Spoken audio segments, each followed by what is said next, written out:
Colon বিদ্যার দ্বাদশ শ্রেণীর নির্দিষ্ট সমাকল বা ডেফিনাইট ইন্টিগ্রেশন এর আগের লেকচারে আমরা অনেকগুলো প্রবলেম দেখেছি এবং তার বেসিক কিছু আইডিয়াগুলো আমরা কভার করেছি।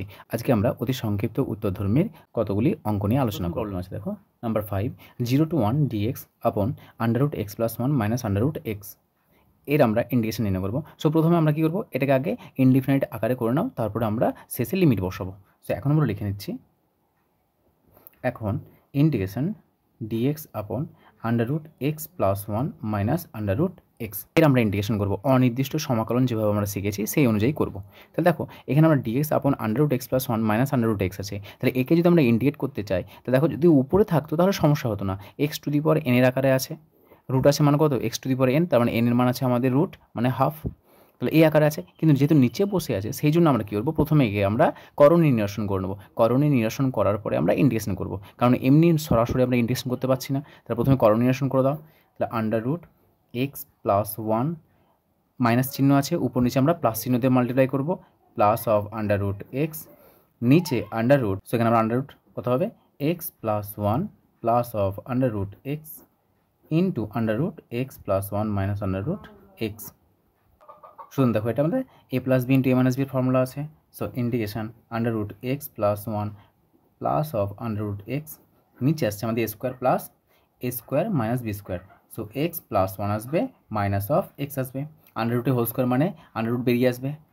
ইন্টিগ্রেশন এটা কত হবে আমাদের, √x + 1 minus of plus of √x, নিচে দেখো এই প্লাস এক্সের সঙ্গে মাইনাস এক্স কেটে আছে, তাহলে থাকছে কত, 1 dx dx dx।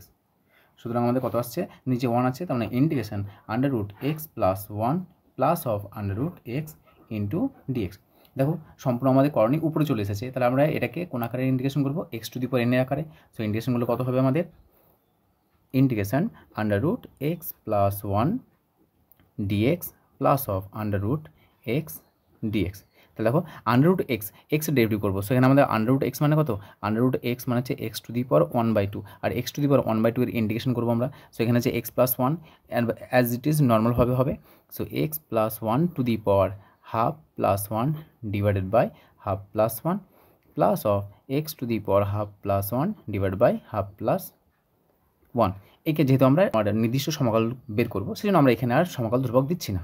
কত হবে এটা আমাদের, x⁴1 x + 1 টু দি পাওয়ার 3/2 হবে যোগ করলে, ডিভাইড বাই নিচে আসবে 3/2 plus of x⁴ 3/2 divide by 3/2। 3/2 উপরে গেলে কত হবে, 2/3। সো 2/3 কমন নিয়ে নিলাম, উপরে থাকছে আমাদের x + 1 to the power 3/2 plus of x⁴ 3/2। এবার আমরা এই যে নির্দিষ্ট সমাকলন বের করছে তার মান বের করে নেব। অতএব ইন্টিগ্রেশন 0 to 1 dx আপন x + 1 √ মাইনাস অফ x এর ভ্যালু কত হবে, শুধুমাত্র দেখো এর ইন্টিগ্রেশনের মান কত পেয়েছি, এটা মান বসাবো না আপার লিমিট আর লোয়ার লিমিট বসিয়ে দেবো। So 2/3 x + 1 to the power 3/2 plus of x⁴ 3/2 0 to 1। প্রথমে আপার লিমিট বসাবো। সো আপার লিমিট বসালে কত আসছে, 2/3, আপার লিমিট বসাও। সো x এর যাতে 1 বসাবো, so 1 + 1 to the power 3/2 plus of 1 to the power 3/2 minus 0 বসাও। সো 0 বসালে কত আসবে আমাদের, 0 + 1 to the power 3/2 minus of plus 0 two the power 3/2। So calculate করো, এটা আসবে আমাদের 1 + 1 2 2 two the power 3/2। So 2 two the power 3/2 plus of 1, আর এখানে আসবে আমাদের দেখো মাইনাস, এটা 1 আসবে আর এখানে আসবে 0, সো মাইনাস অফ 1। সো এটা আসছে আমাদের 2/3 প্লাস 1 মাইনাস 1 ক্যান্সেল হয়ে যাচ্ছে, এটা 2 two the power 3/2। So 2 × 2 two the power 3/2। So দেখো এটা যদি আমরা লিখি 3/2 মানে কত লিখতে পারবো, এটাকে দেখো 2/3 ইন্টু এই 3/2 এটাকে লিখবো আমরা 2 × √2, লেখা যাবে না। দেখো 2√2 মানে কত হয়, 2 এর পাওয়ার 1 ইন্টু 2 এর পাওয়ার 1/2। দেখো এই 1/2 আর 1কে যোগ করলে তো আমরা সেই 3/2ই পাবো, তাই না। সেই জন্য এই 3/2টাকে আমরা 2 × √2 আকারে সাজালাম। তাহলে কত আসছে, 2 2 যা 4, এটা আসছে আমাদের 4√2/3। এটা আমাদের অ্যান্সার। সুতরাং আমরা কী করলাম, প্রথমে ইনডিফিনাইট অথবা অনির্দিষ্ট সমাকলনের আকারে আমরা সমাকলন নির্ণয় করলাম এবং শেষে যার মান বের করতে বলেছে এই নির্দিষ্ট সমাকলনের আপার লিমিট আর লোয়ার লিমিট বসালাম, বসিয়ে আমরা কত মান পেলাম, 4√2/3। নাম্বার 6 প্রবলেম দেখো, 0 to 1 x + 1 divide by x² + 1 dx। এটা ইন্টিগ্রেশন করবো। সো একে আমরা প্রথমে অনির্দিষ্ট সমাকলন আকারে ইন্টিগ্রেশন করব। সো ইন্টিগ্রেশন x + 1 আপন x² + 1 dx। তাহলে দেখো এটাকে আমরা অনির্দিষ্ট সমাকলনের আকারে আমরা কীভাবে সমাকলন করেছি সেগুলো শিখেছো। সো এটাকে আমরা নর্মালভাবে ইন্টিগ্রেশন করে নেবো, সহজই আছে। দেখো এটা আছে x + 1 divide by x² + 1। So এটাকে পার্ট করে নেবো প্রথমে। সো একটা লিখছি x/x² + 1 dx plus integration dx আপন x² + 1। দেখো এটা আমাদের ফর্মুলা আসবে tan ইনভার্স x এর ফর্মুলা। আর এটা দেখো নিচে যেহেতু আমাদের x² বসে আছে, দেখো এই x² এর ডেরিভেটিভ উপরে বসে আছে। যখন আমরা ইন্টিগ্রেশন শিখেছি তখন আমরা কী বলেছিলাম, প্রথমত আমরা 3টে পদ্ধতি দেখব। এই 3টে আকার, আমরা যে কোনো সমাকলন নির্ণয় করার সময় আমরা 3টে আকার দেখব। এই 3টে আকারের মধ্যে দিয়ে অবশ্যই আমরা দেখবে সমাকলন প্রায় চলে আসবে। নাম্বার 1 কি, প্রথমে দেখব ফর্মুলা আছে না নেই। সেই জন্য আমাদের ইন্টিগ্রেশনের যতগুলো ফর্মুলা আছে আমাদের ফর্মুলাগুলোর প্রয়োজন আছে। এটা আমাদের সরাসরি প্রথমে কিন্তু আসবে না, এটা আমাদের সর্বশেষে আসবে, তবুও আমরা দেখব ফর্মুলা। নাম্বার 2 কি দেখব আমরা, যে কে কার ডেরিভেটিভ উপস্থিত রয়েছে, কে কার ডেরিভেটিভ রয়েছে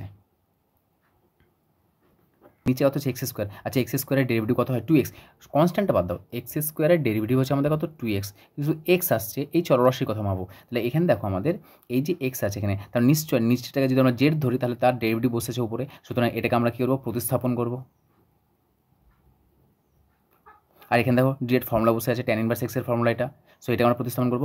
আর থার্ড নাম্বারে বলেছি আমরা ম্যানিপুলেট। এটা মানে কি, এটা হচ্ছে আমাদের লব বাই হরের আকারে থাকবে এবং এই লবটাকে আমরা হরের আকারে সাজাবো। এবং আমরা অবশ্যই দেখেছি যে লবে আর হরে কিন্তু চলরাশি প্রায় সমান থাকবে। সমান যদি থাকে হরের আকারে লবকে সাজাবো। এখানে কত হচ্ছে আমাদের x/x² + 1। সো এটা কী করবো আমরা, এটাকে আমরা প্রতিস্থাপন করছি। সেখানে লিখছি x² + 1 সমান জেড ধরে নাও। তাহলে কত হচ্ছে 2x dx সমান dz। তাহলে এটা কত আসছে দেখো, x dx, এদিকে দেখাও x dx আছে। তাহলে এখানে x dx কত পাচ্ছি, x dx সমান dz আপন 2।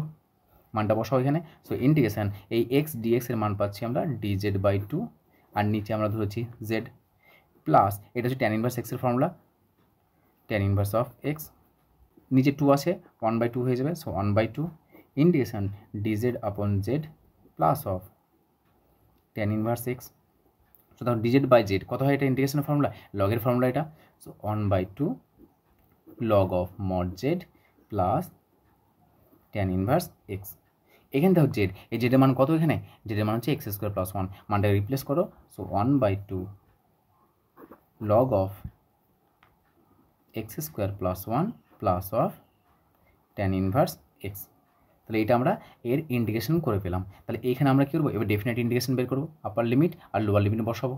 সো এটাকে লিখে নাও। তাহলে অতএব integration 0 to 1 x + 1 divided by x² + 1 dx equals to, তাহলে দেখো এখানে কার কার ফর্মুলা অ্যাপ্লাই করেছি, এখানে একটা আমরা ফর্মুলা অ্যাপ্লাই করেছি। এটা কত হয়, dx আপন a² + x²। কার ফর্মুলা এটা, 1/a tan ইনভার্স x/a। দেখো এখানে এর মান কত, এর মান 1, তাই না। তাহলে এটা আমাদের এসছে প্লাস অফ সি হয়। আর এটা কত, লগ অফ দেখো dx। আর একটা ফর্মুলা আমরা জানি dx আপন x ইন্টিগ্রেশন, এর ফর্মুলা কত হয়, লগ অফ মড x। সুতরাং আমাদের যখন আমরা অনির্দিষ্ট সমাকলন করি আর সমাকলন করি, যাই করি না কেন অবশ্যই আমাদের ফর্মুলাগুলো লাগবে। সেই জন্য ফর্মুলাগুলো ভালো করে প্র্যাকটিস করবে। তাহলে মানটা বসাও এখানে আমরা, সেখানে মানটা বসাও এবার 0 to 1। সো ইন্টিগ্রেশন এর ভ্যালু কত পেয়েছি আমরা, এটা পেয়েছি। সো হাফটাকে বাইরে লিখলাম, log of x² + 1 plus of tan inverse x। Lower limit 0, upper limit 1।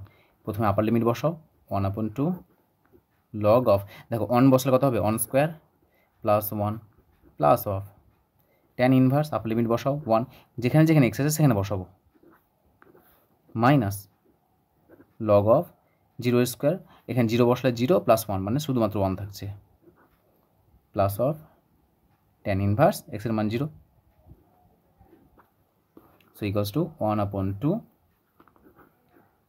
Log of এটা কত হচ্ছে 1 + 1 log 2 প্লাস ট্যান ইনভার্স 1। আচ্ছা বাইরে যদি ইনভার্স থাকে তাহলে এই 1টাকে আমরা ট্যানের আকার লিখি, তার ট্যান কত ডিগ্রি ভ্যালু 1 π/4। সো লিখব ট্যান ইনভার্স ট্যান অফ π/4। এটা কত আসছে লগ 1 এর মান কত, এটার মান 0। ট্যান ইনভার্স 0, ট্যান ইনভার্স 0 এর মান কত 0, যেহেতু ট্যান ইনভার্স 0 এর মান কত ট্যান 0, তার মানে এটা লিখতে পারি এইভাবে যে ট্যান ইনভার্স ট্যান অফ 0। সেগুলো লিখছি না, আমি দেখিয়ে দিচ্ছি just tan inverse tan 0, tan inverse tan cancel 0 চলে আসছে। সো 0 প্লাস অফ 0 মানে টোটালটা 0। সো এই টোটাল মানটা হচ্ছে 0। সো আর লিখলাম না, ইকুয়ালস টু 1/2। এটা আছে আমাদের log of 2 plus tan inverse আর ট্যান পরস্পর ক্যান্সেল হয়ে যায়, কত থাকছে পড়ে π/4। তাহলে এটা আমাদের অ্যান্সার। সুতরাং আমরা 0 to 1 x + 1 divide by x² + 1 dx এর ভ্যালু কত পেলাম আমরা, হাফ log 2 প্লাস π/4।